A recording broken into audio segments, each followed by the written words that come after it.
Musacheuke baba na mwanda ijipita.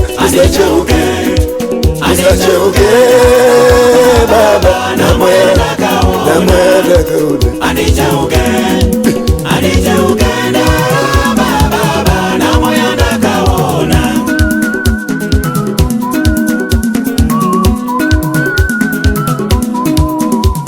Wana we Zimbabwe musacheuke.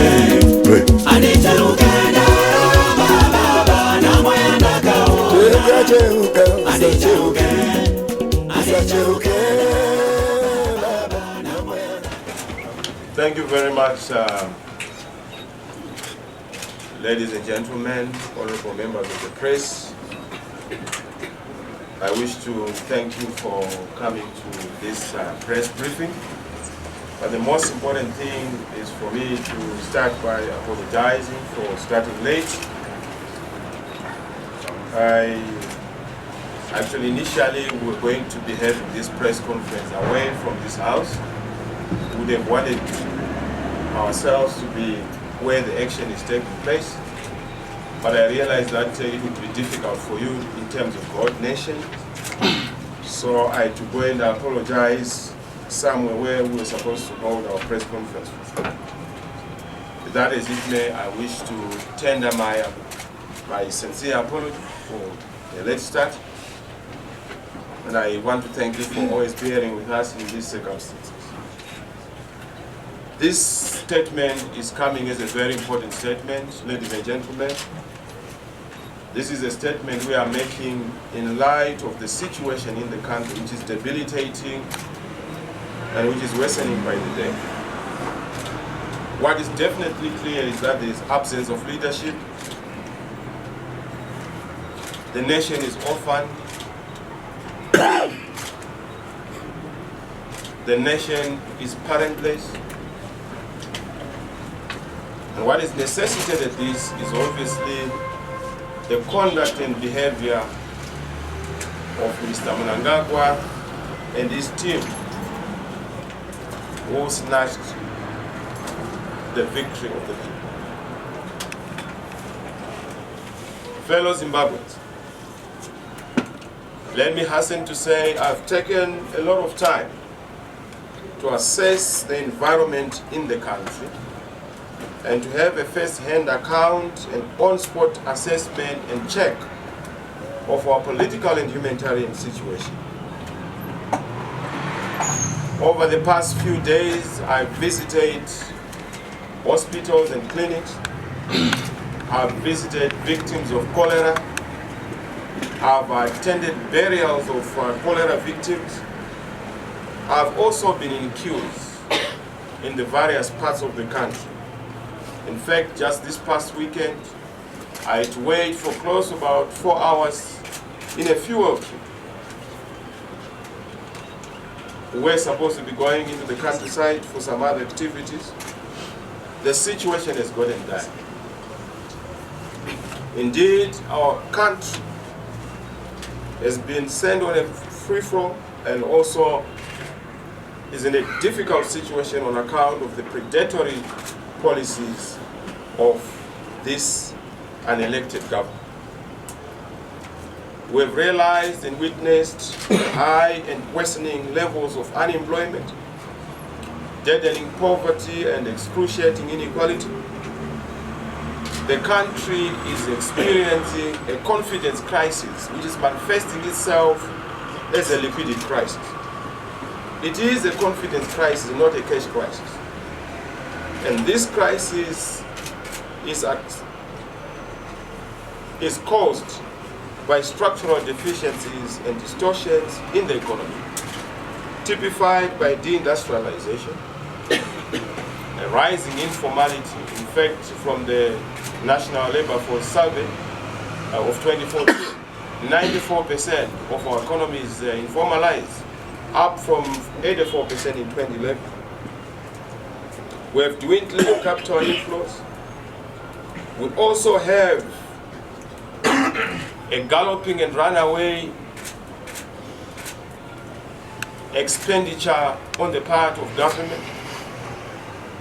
A government that has a huge appetite to spend money. The chief actor in that being Idi Mnangagwa himself, having been gallivanting and globe-trotting, again perpetuating the old Mugabe style of occasionally visiting the country and being out of the country most of the time. Of course, this does not come as a surprise to us. I've always indicated that an illegitimate government is always clueless, and a clueless government is not able to provide solutions. Whoever would say we want to move on are simply cheating themselves. We cannot move on under the circumstances of an illegitimate outcome of the election, which is not what the people voted. If anything, instead of moving on, we move around. And when we move around, we are then entrapped in this vicious cycle of contestation and disputation around the election, around the direction that the country must take. And this is why I must indicate that the biggest problem, which has been the biggest challenge in the country, is the indiscipline at the fiscal level by government. One would wonder what has happened between November and now that we almost have about 5 billion that has been spent by government without knowing where it was being taken to.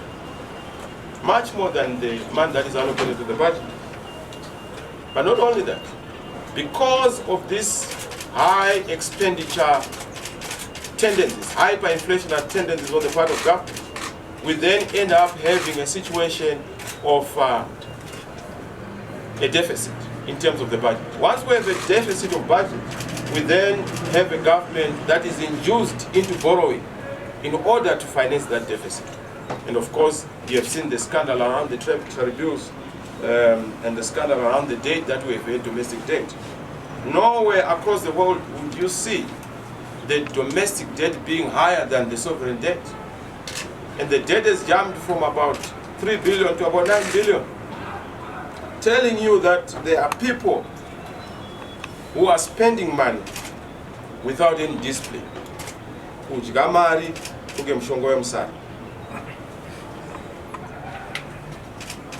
Let me turn to the economy. I fully understand the pain that Zimbabweans have. I feel it every day. I associate with it every day. I get phoned almost on a daily basis with women, men, parents, asking for assistance, asking for the way forward, asking for the answers. I was beginning to wonder why they were calling me. But I then discovered that they only are expecting solutions from the person they voted for. I have no doubt that they would not phone Mnangagwa, because they know that he is not their guy. I am their guy. And on that account, they have every reason to call me. But it's very important for us to understand that the situation around the economy is almost now unbearable. I spoke about the spaghetti wars. Mnangagwa misunderstood what I was saying, and he has given spaghetti queues. You are seeing the queues that are snaking around the service stations. Shops are closing down. Our people, have been battling for cooking oil. Where is the sunflower which we used to grow? We can't even feed ourselves. We can't even do the basic of chores and responsibilities. Prices of commodities are growing exponentially. I got calls from civil servants some of them struggling even to eke out a living. Those are the challenges that we have in terms of the economy. We also continue to have serious problems with investment. No investor would come to a country where you are being promised that the country is open for business. But what we are seeing is that the country is actually open for craziness. Craziness of raiding people's money, craziness of invading the pockets of the poor, the pockets of those who are in the lower rank of the society. And this economic decay is common to all. It has not just affected the common man on the street, it has affected the pensioners, our elderly, entrepreneurs, otherwise known as the vendors, our students, both local and abroad, local business people, and our workers who have had to go for months without pay, or even have pay but pay which is not pay. We've also witnessed some developing trends on the political environment stage. You have seen that clearly government is at war with the people, and they are being punished for rejecting the government on the 30th of July. When all else ceases, government knows one thing, that they did not win the election. They did not win the mandate of the people. And this is why they behaved in a very bizarre fashion. Consider the circumstances of the 1st of August. And I hear that there's a commission that has been instituted. Our position is very clear. We have nothing to do with that commission because it has no legitimacy in our context. It was appointed by an illegitimate man. But not only that, Mr. Mnangagwa can't appoint a commission to investigate himself.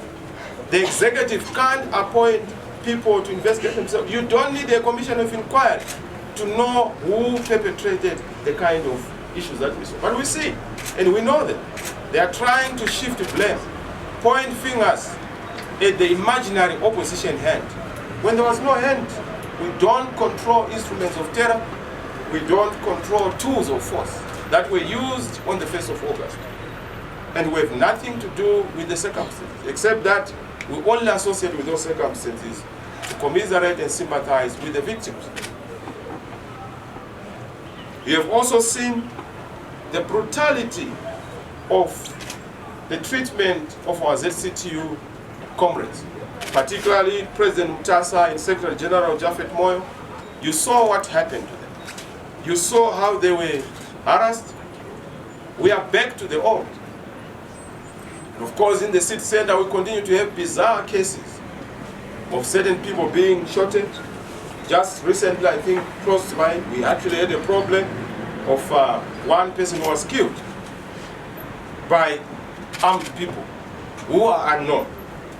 We seem to have too many people with guns, but that cannot be accounted. But you then see that our leaders of the democratic movement, people like Comrade David, Honorable Senator Komich, and other leaders, Vondo, Epmochiziwa, they have been terrorized and harassed by this government. They committed no offense. They have nothing that they have committed. If anything, they are being punished for being peace-loving and democratic.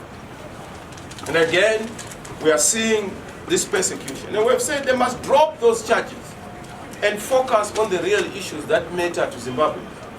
Persecuting one another, vindictiveness, is not going to move this nation forward. We've also seen ZANU-PF masquerading as the police to continue to hide behind cholera. They are thanking cholera for helping ZANU-PF to ban our activities under the guise of cholera being a problem in the country.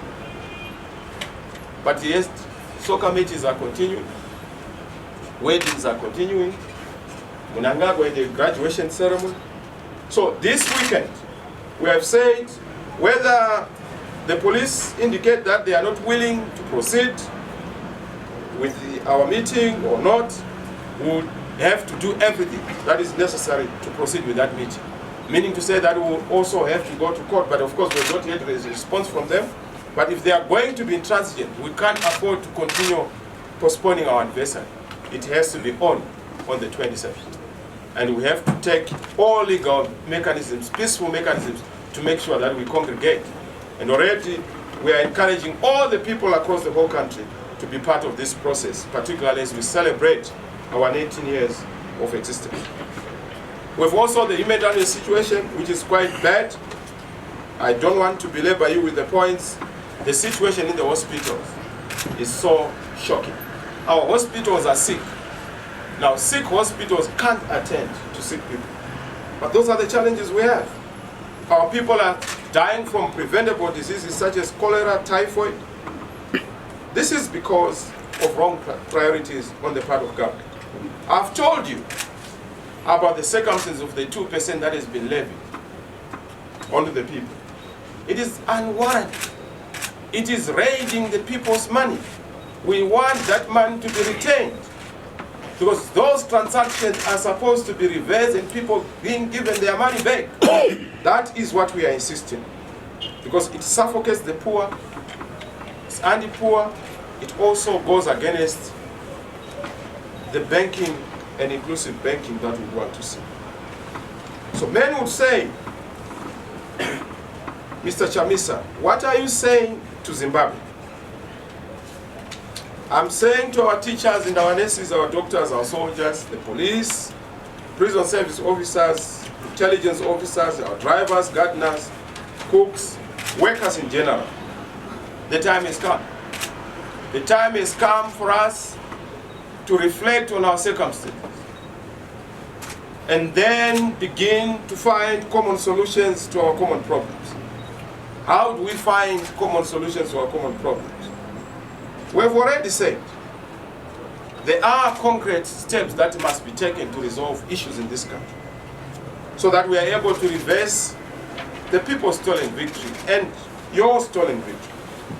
We are clear about the path and formula that this country must take to extricate itself from the current hardships.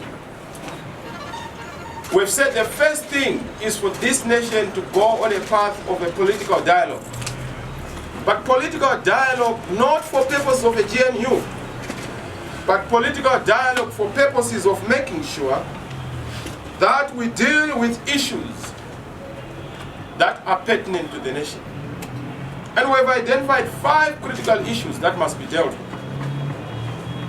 Those issues are to do with resolving the fundamental issue. And I must say this to the nation.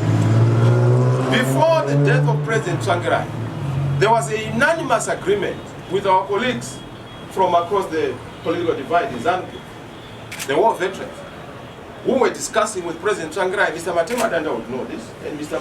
Tsvango would know this, that there was going to be an arrangement of a transitional authority after dealing with our common man, Mr. Mugabe. Because we had problems with the big men, both from ZANU-PF and from the MDC side. But what then happened is that they reneged on that promise and then chose the path of elections without a transitional authority. So we are saying, as far as we are concerned, to reclaim the victory of the people on the 30th of July and to reverse the coup against the people's will on the 30th of July, let us go back on a path to legitimacy. And we have identified a 5-point plan to be dealing with those issues. Number 1, let us have a return to legitimacy in this country. How do we return to legitimacy? We return to legitimacy by respecting the voice of the people and the will of the people. People can't vote and their vote being disregarded or negated. We want the will of the people to be respected. And that is the discussion point number 1. How do we resolve illegitimacy? How do we cure the illegitimacy of the current regime? Number 2, we want to undertake comprehensive reforms in this country. Comprehensive electoral reforms, media reforms, political reforms, and also constitutional and legal reforms that are going to usher in a new dispensation, not a promise or a slogan of a new dispensation. We don't want retreat. We want deliverables on the comprehensive reforms. Number 3 is nation building and peace building. For us to be able to achieve this, we need a comprehensive agenda to heal our wounds and to heal the past commissions and omissions in a transparent manner, in a non-vindictive manner, but in a non-retributive manner, rehabilitating people and also restoring them in a big manner. For us to be able to do that, we are not going to accept a top-down approach. It has to be a bottom-up approach involving the citizens and the various community leaders, as well as the clergy and the civic society. Number 4, we have to have a common approach to international isolation. Mr. Mnangagwa can go to Davos, he can go to China, he can go. Nobody would listen to him. When I also go, which I intend to do very soon, I'll be saying another tune. Now that discord does not help the country. We need to have a chorus of the way forward around reforms, around curing the issues of Zidera, and reversing the sanctions that are on the country. But to be able to do that, it requires a common view, a conversation. Because conversations build a nation. Last but not least is the economic situation we find ourselves in, the Mediterranean situation. Our people are suffering. I know the suffering is affecting mostly people who support the MDC. Because poverty knows no party. Poverty is non-partisan. Poverty attacks both ZANU and MDC. The stomach does not have a party card. And we need to be able to resolve issues beyond just the partisan approach. As I've also seen that there is a problem of people thinking that, no, Mr. Chamisa wants to be in the inclusive country. Far from it. We need a national transitional authority. That transitional authority is the one that is going to then lay the framework for these steps so that we resolve this crisis. Otherwise, if we don't resolve the crisis, 2023 will be a repetition and a reproduction of the same problems. The problems President Tsvangirai left, the problems Mr. Mugabe did not solve, the problems Mr. Mnangagwa would want to perpetuate. We want to put a stop. We can't be talking about elections all the time. We must be focusing on development and economics. But to be able to do that, we must liberate our country from the vicious circle of politics. Ladies and gentlemen, I wish to say our country is suffering from 2 critical classes that I'm observing. The first class is the looting class, which is the class of those who are property, who have access to privilege, and who are entrusted with positions. Then we have the majority of us who are in the looking class, who are just the innocent bystanders who are observing. But the problem with the looking class is that it is suffering the pain because the looting is victimizing the looking class. We need to move from being the looking class and then move into the mode of being the active citizens and active class, providing leadership unto ourselves and saying to ourselves, none but ourselves as Zimbabweans have the responsibility to liberate our country from the jaws of tyranny. Now, to be able to do that, we have a lot of available platforms, one of which is obviously implementing our constitutional rights in terms of Section 59 of the Constitution, peacefully protesting. I know people are putting a lot of pressure. Please, we want to protest. We want to do things that are peaceful. We don't want things that are going to be hijacked by certain agents provocateurs who then come and cause violence, and then it is blamed on the MDC or the alternative movement. We want to do things properly. We give due notices where it is necessary so that we don't operate nicodemously or nocturnally. So we will do that, and that is coming. What is the immediate answer? The immediate answer, let us abolish the bond. Let us dollarize, have a multi-basket of currencies. Stop pretending that the bond and the US dollar are one-on-one. That's self-delusion. You can't bury your head in the sand like an ostrich. Let's face the music. Number 2, we need an audit of all the debt, in particular the 9 billion debt, the treasury bills, who benefited and where did the money go. So we need an inquiry by Parliament so that we know the nature of the debt, even country by country debt, institution by institution, person by person, and account it to the country. I have seen the attempt to try and punish certain people in the Reserve Bank. But there is a presiding officer. The Reserve Bank has a presiding officer. We want to see heads rolling. The presiding officer must suffer. And the presiding officer to the presiding officer, the president, or the one who claims to be the president, must also account. Because you can't have this rot to the extent of about 9 billion and there's no justification, way beyond and double the budget that comes from Parliament. And all this odious debt was accrued without the approval of Parliament and the law. So we need to be able to deal with this and to make sure that we have a clear way forward. The 2% tax must be reversed and stopped immediately, so that we go on to deal with the issues of retrenching expenditure which is beyond what is expected. Ladies and gentlemen, let me lastly conclude by saying we are inviting all of you as we reflect on our journey commemorating the 19 years as a part of Excellence at Guanzora Stadium on Saturday the 27th. It's going to be a big day, a lot of activities. A lot of you were asking what are the key activities, what are you going to be doing? Come and see for yourself. It's going to be a momentum marker. It will change the course of direction of this nation. And we are ready to lead. We are ready for change. This country cannot possibly be shown direction by the people who have misdirected.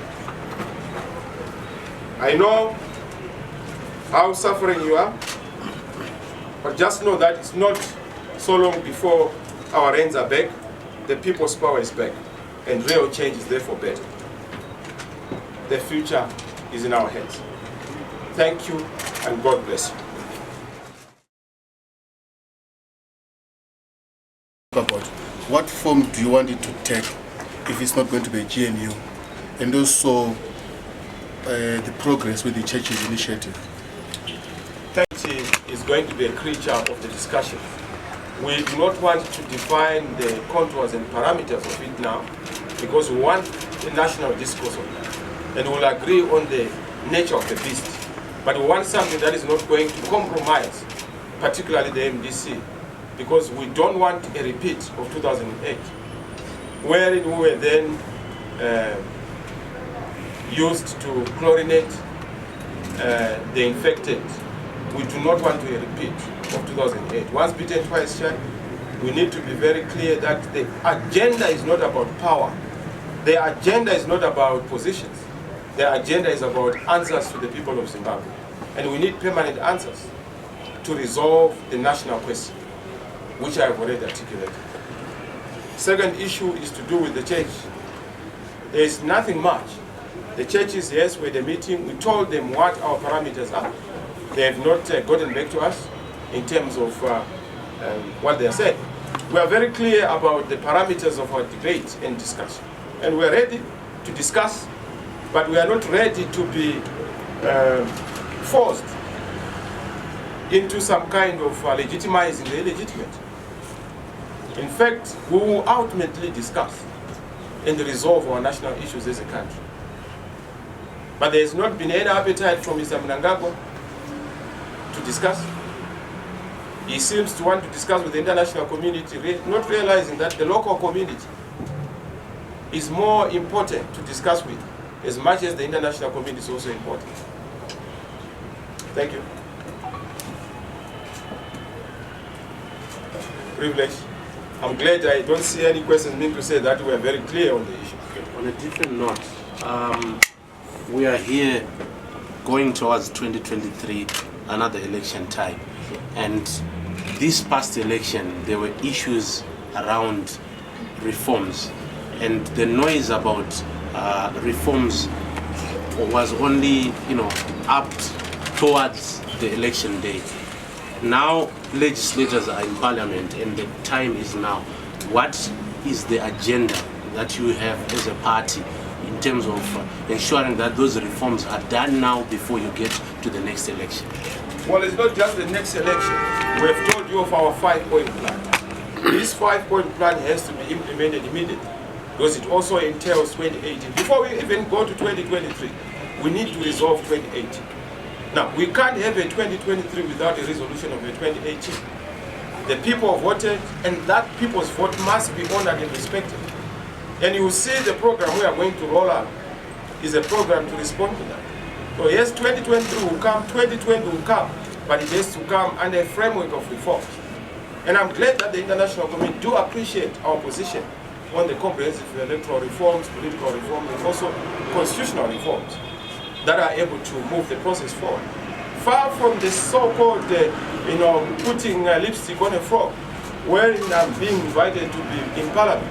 I've told Mr. Mnangagwa that if he wants to create the position of an opposition leader, it's fine. He must create his own position. Because he's the one who is the opposition when we look at what the people voted for. He must allow me to take up the position that the people voted me to take up. He's sitting on the wrong chair. And that's why he wants to create another chair, a wrong chair again. I hope I've answered you. Thank you. Ladies and gentlemen, I thank you very much. I can see the silence. Silence means contentment, and I suppose happiness. Thank you very much, and may God bless you. Hopefully we'll be able to see you in our future programs. Thank you. Thank you very much.